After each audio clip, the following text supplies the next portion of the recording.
simultaneous equations again. This time round, I think looking at the first equation, it definitely is easier to make x the subject. If I want to make y the subject, I'm going to have to divide through by 2. So even though I'm going to have minus y, and that is definitely the easiest rearranging to do. So on the second equation, wherever that says x, which in fact is only there, I'm going to substitute that in. I'm actually going to switch the order as well. I don't know why I wrote it that way around. I think it's probably a little easier if I write it like that. So where the second equation says x squared, I'm going to substitute in that x is actually 3 minus 2y. So I'm going to end up with a quadratic in y rather than a quadratic in x. That's no bother at all. So just be careful when I'm squaring out those brackets not to just square the 3 and square the minus 2y.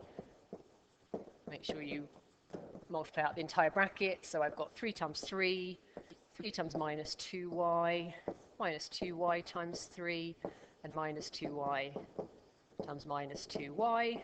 I'm going to collect all my like terms together. So 4y squared minus 2y squared.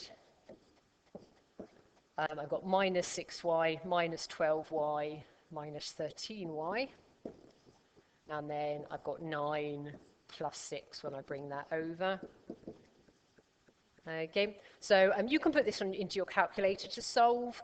Think it's going to factorize, so let's give that a go. So 2 is a prime, so it has to be 2y and y. 15 is 5 times 3, so I think if I do that, I'm going to get there, yeah. So I've got minus 10y, minus 3y, so that's working.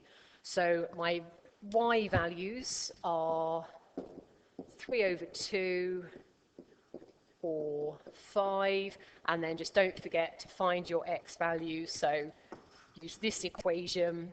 So use x is minus 2y plus 3.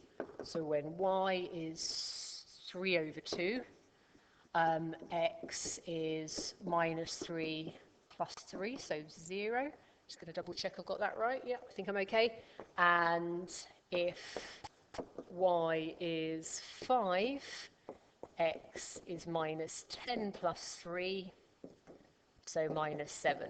So my two coordinates are 3 over 2, 0, and sorry, no, I've actually got that the wrong way around, haven't I? 'Cause, I've done the y coordinate for my x coordinate. So sorry, so my first pair of coordinates is 0, 3 over 2, and my second pair of coordinates is minus 7, 5.